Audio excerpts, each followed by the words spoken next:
정부가 저평가된 국내 증시를 개선하기 위해 기업 밸류업 프로그램을 가동하기로 하면서 그 구체적인 방안에 관심이 쏠립니다. 시장에선 벌써부터 저평가된 종목 찾기에 분주한 모습인데요. 머니투데이 방송은 우리 실정에 맞는 기업 밸류업 방안과 성공적인 안착을 위한 과제를 짚어보는 기획을 준비했습니다. 그 첫 번째 순서로 김혜수 기자가 보도합니다.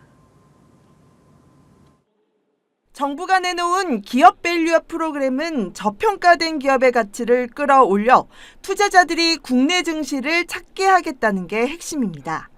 기업가치 제고를 위한 여러 방안이 있지만 우리가 벤치마크한 일본이 주목한 건 바로 주주환원입니다. 지난해 3월 도쿄증권거래소가 주당 순자산가치, PBR이 1배 미만인 상장사들에게 적극적인 기업가치 제고를 요구하고 지난달부턴 제고 노력을 기울인 기업 명단을 발표하기 시작했습니다. 일본 니케이 지수가 지난 1년간 28% 급등한 배경엔 이런 정책이 큰 역할을 했다는 게 시장의 평가입니다. 우리 역시 주주환원에 방점을 두고 밸류업 프로그램의 구체적인 방안이 나올 것으로 예상됩니다. 밸류업은 과거에 한국 증시가 저평가되어 있던 원인을 개선해서 이를테면 이제 주가를 정상값, 제값으로 받도록 하는 일련의 이제 노력 과정이라고 볼 수가 있고요. 저평가된 원인 중에 가장 큰 것들이 이제 낮은 주주 환원이었기 때문에 낮은 주주 환원을 개선을 하면, 주주 환원을 높이면 증시가 이제 밸류업 되는데 크게 기여를 하겠다라고 생각할 수가 있습니다. 구체적인 안은 이달 말쯤 나오지만 당국과 거래소 등은 기업의 자발적 참여를 유도하면서도 이를 어길 시 공개 서한 등의 방안도 검토하고 있습니다.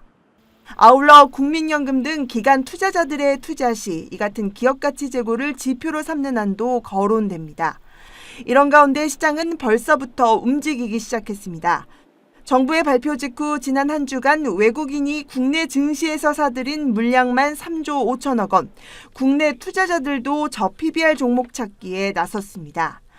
다만 전문가들은 단순히 낮은 PBR 종목에 집중하기보단 자기자본 이익률, ROE를 개선할 수 있는 기업을 눈여겨볼 필요가 있다고 말합니다. 기업도 자본 효율성을 높일 수 있어요. ROE가 당기순이익을 자기자본으로 나눈 건데 자사주 매입이나 배당을 하게 되면 자기자본이 줄어들게 되거든요.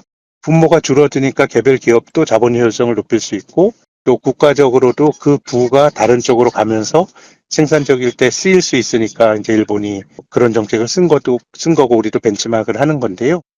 주주환원 여력 이외에도 순이익 증가 등 견조한 영업현금 흐름을 지속하고 있는지, 상속 등의 이유로 PBR이 낮은 건 아닌지 등도 살펴봐야 할 부분입니다. 머니투데이 방송 김혜수입니다.